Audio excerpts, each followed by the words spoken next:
हुए या हम मानव अच्छे हुए। हम विचार करें हमारे शरीर का कौन सा हिस्सा काम में आता है। क्या हमारा दूध काम में आ सकता है? क्या हमारा गोबर गोद काम में आ सकता है? क्या हमारे शरीर का कोई भी अंग काम में आ सकता है? बिल्कुल नहीं। किंतु इससे तो वे पशु अच्छे हो। तो यानी मनुष्य होकर भी जिसने मानवता के कर्तव्यों को नहीं अपनाया, मनुष्य होकर भी जिसने सत्कर्म नहीं किया, मनुष्य होकर भी जिसने दूसरों की भलाई नहीं की, मनुष्य होकर भी जिसने जगत को कुछ नहीं दिया, मनुष्य होकर भी जो केवल अपने उदर पोषण के लिए जीता रहा, मनुष्य होकर भी जिसकी सोच केवल स्वार्थी बनी रही, मनुष्य होकर भी जिसकी मानसिकता बदल नहीं सकी, तो समझिए ऐसा मनुष्य पशुओं से भी गया गुजरा है। ऐसे मनुष्य से पशु अच्छे हैं। इसलिए हमें चाहिए कि हम राम जी के इस उपदेश को सुने ही नहीं, बल्कि एक आदर्श मानव को कैसे जीना चाहिए भगवान ने केवल उपदेश नहीं किया, बल्कि अपने आचरण में चरितार्थ करके भी दिखाया। अपने जीवन में उन्होंने चरितार्थ करके दिखाया। भाई भाई का कैसा प्रेम होना चाहिए रामचरितमानस सिखाता है। आज के भाई भूमि के टुकड़ों के लिए गोली गट्ठर सब कुछ निकालने में संकोच नहीं करते। ये मेरी है तो ये मेरी है, इसी में लड़ाई झगड़े होते हैं। रामचरितमानस यह सिखाता है कि भ्रातृ प्रेम की शिक्षा इस ग्रंथ से लो। एक ओर राम का त्याग सामने आता है, दूसरी ओर भरत का बलिदान सामने आता है। दोनों भाइयों में कितना प्रेम था। एक ने पिता की मूक इच्छा के लिए अपना राज्य त्याग दिया, अपने छोटे भाई को राजा बनाना चाहा और 14 वर्ष के लिए वन का मार्ग अपनाया, और दूसरे भाई ने जो राज्य बड़े भाई ने आनंद से प्रदान किया, उस राज्य को बड़े भाई की धरोहर समझकर उसे 14 वर्ष तक संभाला, लेकिन राम जी के प्रतीक के रूप में उनकी चरण पादुका को रखा। अयोध्या जैसे विशाल और महान राज्य को ठोकर मार दिया। आज कितने भाई भारतवर्ष में ऐसे होंगे जिनमें ऐसा त्याग, जिनमें ऐसा बलिदान आपस में देखने को मिलेगा? बिल्कुल नहीं। यदि हमारा व्यवहारिक आचरण शुद्ध नहीं है तो हमारा आंतरिक आचरण कैसे शुद्ध हो सकता है? यदि बाहर ही पवित्र नहीं है तो अंतर की पवित्रता कैसे होगी? यदि बाह्य जगत में ही शांति नहीं है, परिवार को ही स्वर्ग बनाकर नहीं रखते हो, तो अंतर में स्वर्ग अपवर्ग या मोक्ष की खोज कैसे कर सकोगे? जिस प्रकार दूध की पवित्रता के लिए, दूध को पवित्र रखने के लिए बर्तन का पवित्र होना अति अनिवार्य होता है, उसी प्रकार पवित्र आचरण करने के लिए, ईश्वर की प्राप्ति के लिए, ईश्वर की भक्ति करने के लिए, अपने मन और अपनी आत्मा, अपने सूरत को पवित्र करने के लिए इस शरीर रूपी बर्तन का बाह्य जगत में व्यवहारिक ज्ञान का होना और व्यवहारिक ज्ञान से इस तन का भी पवित्र होना परम आवश्यक है। जिस प्रकार बर्तन पवित्र नहीं रहा, कितना ही पवित्र दूध हो, वह दूध भी अपवित्र हो जाता है। उसी प्रकार हमारी सूरत कभी पाप से ग्रसित नहीं होती है, आत्मा निर्विकार होती है। किंतु इस विकार ग्रसित बर्तन में आकर जब हमारा चारित्रिक सुधार नहीं होता है तो हमारा मानसिक सुधार भी बिगड़ जाता है, और हमारे मानसिक सुधार भी नहीं हो पाता, फिर हमारी मानसिक स्थिति भी पतन की ओर चलती जाती है और हम स्वयं ही अपने पतन का कारण बनकर रह जाते हैं। इसलिए मनुष्य स्वयं ही अपना मित्र भी है और मनुष्य स्वयं ही अपना शत्रु भी है। इसलिए यदि अपने आप को मानव कहते हैं तो हमें मानवता के मूल कर्तव्यों को अपनाकर अपनी मानवता को सिद्ध कर दिखाना चाहिए। भगवान श्री राम ने कहा यह देवताओं को भी दुर्लभ है। अब समझिए, लोग प्रश्न कर सकते हैं, मनुष्य देवताओं की पूजा करते हैं, पूजा देवताओं की होती है, देवताओं के नाना प्रकार की मूर्तियों की होती है, तो क्या इसका अर्थ यह है कि देवता श्रेष्ठ है? जब देवताओं की पूजा मानव करता है तो फिर राम जी ने ये कैसे कहा बड़े भाग मानुस्तन पावा? उन्हें तो कहना चाहिए बड़े भाग देवतन पावा। जो बड़ा होता है उसकी पूजा होती है, जो लघु होता है वो उसकी पूजा करता है।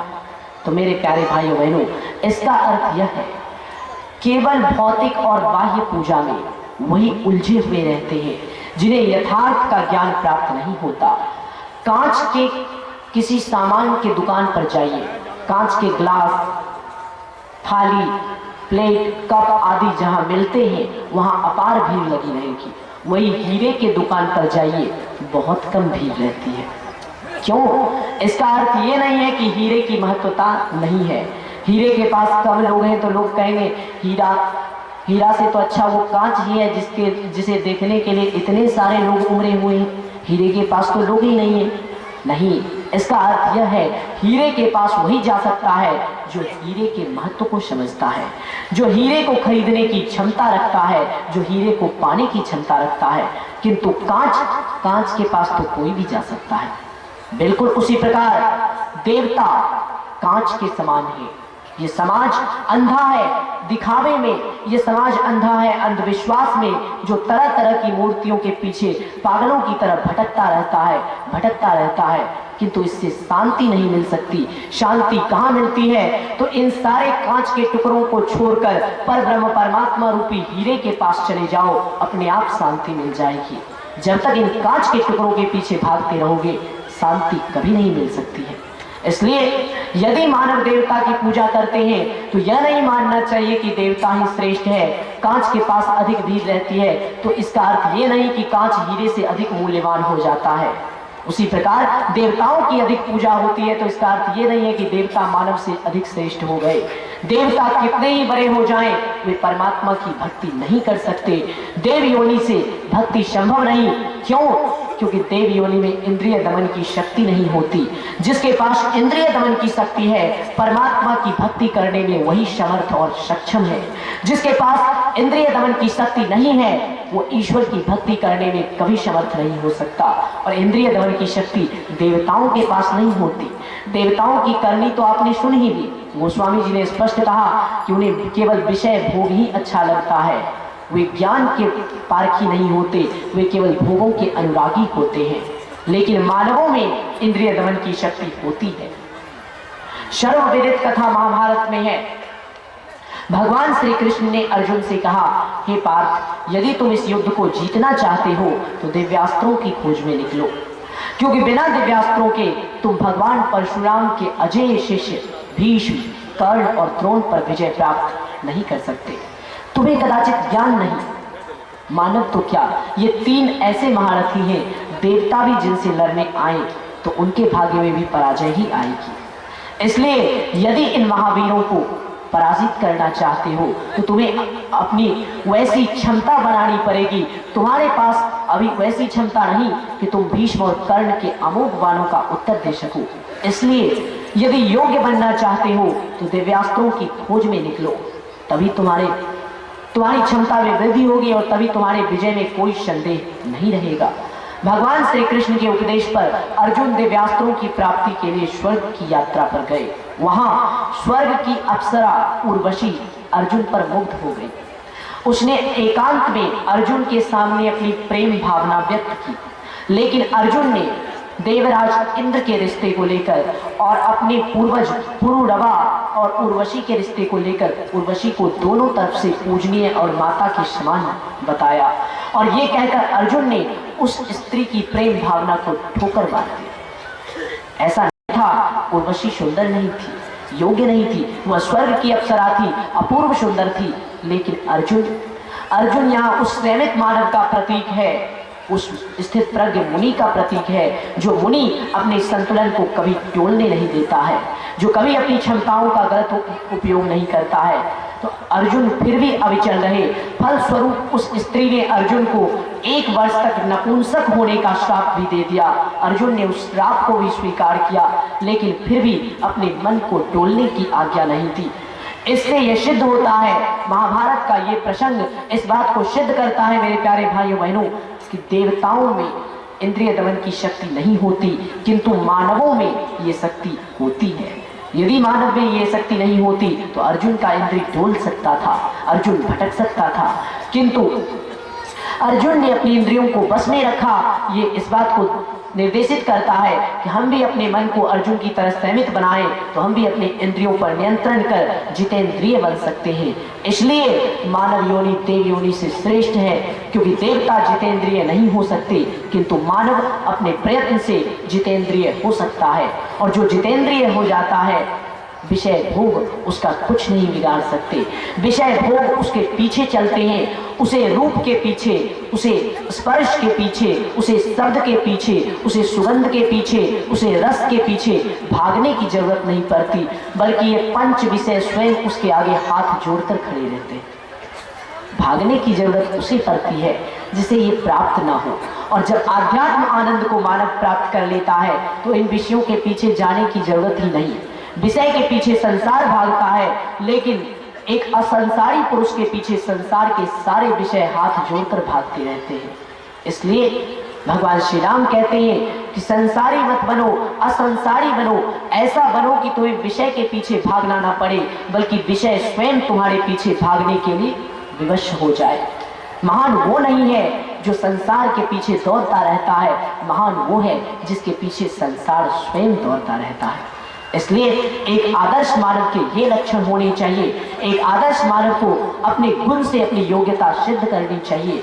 यह नहीं कि मानव अपने आप को कह रहे हैं और केवल मनुष्य शरीर के कवर को ढो रहे हैं। अगर केवल कवर को ढो रहे हो तब अगले जन्म में सर्टिफिकेट बचाना भी मुश्किल हो जाएगा। सर्टिफिकेट बचाना क्या है? मुक्ति को प्राप्त करने की तो बात ही दूर है, इस जन्म में ब्रह्म को जानने की तो बात ही दूर है, बल्कि फिर से मनुष्य शरीर मिलेगा या नहीं मिलेगा ये सर्टिफिकेट भी कुकर्म के कारण रद्द हो सकता है। इसलिए यदि इस जन्म में मुक्ति को नहीं प्राप्त कर सके तो कम से कम सर्टिफिकेट बचाने लायक जरूर बन जाए। राम जी के कहने का अर्थ यह है, अर्थात विषय साधक सिद्ध सयाने त्रिविध जीव जग वेद बखाने।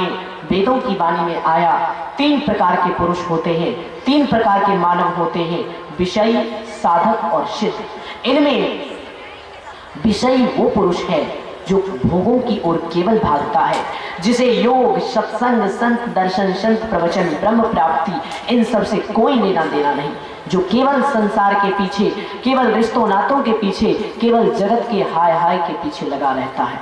वो प्राणी विषयी है। जिस प्रकार कोई नाले का कीड़ा है, उस कीड़े को फूल की सुगंध अच्छी नहीं लग सकती, उसे तो नाले का मल ही अच्छा लगता है, ये उसका दुर्भाग्य है। उसी तरह विषयी प्राणी का ये दुर्भाग्य है। कहा जाता है पूर्व जन्म के पाप से हरि चर्चा न सुहाए, जैसे ज्वर के ताप से भोजन की रुचि जाए।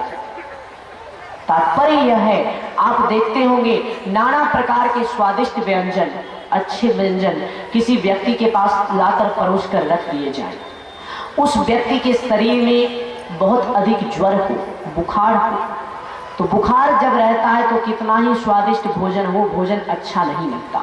इसका अर्थ ये नहीं है कि भोजन में स्वाद ही नहीं है, अर्थ ये है कि उस व्यक्ति के शरीर पर ज्वर का प्रभाव चढ़ा हुआ है, बुखार का प्रभाव है। जब तक ज्वर का प्रभाव कम नहीं होगा तब तक कितना ही स्वादिष्ट भोजन हो, भोजन में स्वाद नहीं मिलेगा। उसी प्रकार इस भौतिक जगत में इस सांसारिक जीव को पाप रूपी ज्वर का बुखार जीव के अंतरात्मा पर चढ़ा हुआ है। पाप रूपी ज्वर के प्रभाव से ब्रह्म चर्चा रूपी, हरि चर्चा रूपी स्वादिष्ट व्यंजन अच्छे नहीं लगते। हरि चर्चा रूपी स्वादिष्ट व्यंजन तभी अच्छे लगेंगे जबकि पाप रूपी बुखार उतरेगा। जब तक पाप रूपी बुखार चढ़ा हुआ है तब तक जीव को ताप से मुक्ति, कष्ट से मुक्ति नहीं मिल सकती। तो इसलिए कहने का अर्थ यह है कि व्यक्ति को सद्गति या मुक्ति तभी मिल सकती है जबकि उसे अच्छे चीजों से प्रेम हो। विषयी व्यक्ति को निर्विषयी तत्व से प्रेम नहीं होता, विषयी व्यक्ति को सत्संग से प्रेम नहीं होता, उन्हें केवल माया मोह रूपी आसक्ति से, माया मोह रूपी ज्वर से ही प्रेम रहता है, जिसके कारण ये ज्वर पाप का स्वरूप बनकर उसके जीवन पर कब अपना प्रभाव डाल देते हैं स्वयं पता नहीं चलता। ऐसे व्यक्ति होते हैं विषयी। साधक कौन होते हैं? साधक वे होते हैं जो जीविकोपार्जन के लिए कुछ धन का अर्जन भी करते हैं, जो अर्थ के पीछे भी जाते हैं, अर्थात धन का लाभ भी करते हैं, परिवार में भी रहते हैं, लेकिन कुटुंब परिवार में रहते हुए संतों को कुछ दान पुण्य भी करते हैं, संतों की सेवा भी करते हैं, सत्संग भी करते हैं, अपने कल्याण के लिए साधन भजन भक्ति भाव भी करते हैं। ऐसे प्राणी साधक होते हैं।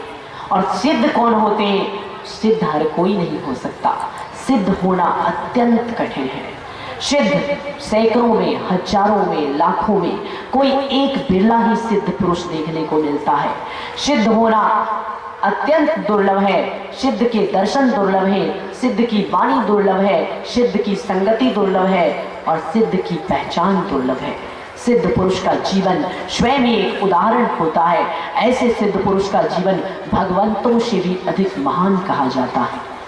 तात्पर्य यह है कि विषयी, साधक और सिद्ध, ये तीन प्रकार के जो पुरुष बताए गए हैं, इनमें यदि विषयी बनकर रहे तब तो सर्टिफिकेट भी रद्द हुआ, तब तो मानव शरीर भी नहीं मिलेगा, ब्रह्म की प्राप्ति तो दूर की बात है। लेकिन यदि साधक बनकर रह गए तब कम से कम सर्टिफिकेट को बचा लोगे, अर्थात तब मनुष्य शरीर छूटने पर भक्ति करने के लिए फिर से मानव शरीर मिलेगा। क्योंकि कहा जाता है भक्ति बीज विनसय नहीं, जो जुग जाए अनंत, ऊंच नीच घर जन्म होते हैं तबो संत के संत। भक्ति बीज का कभी विनाश नहीं होता, चाहे वो अनंत काल ही क्यों ना बीत जाए, भक्ति बीज कभी नष्ट नहीं होती है। जन्म पर जन्म ही क्यों ना लेने पड़े, लेकिन फिर भी कल्याणकारक सत्कर्म करने वालों की अधोगति नहीं होती। जो गुरुमुख होकर भक्ति के पथ पर अग्रसर हो चुका है, वह मानव शरीर छोड़ता है तो फिर से मानव शरीर में आकर अपनी अधूरी भक्ति को पूर्ण करता है।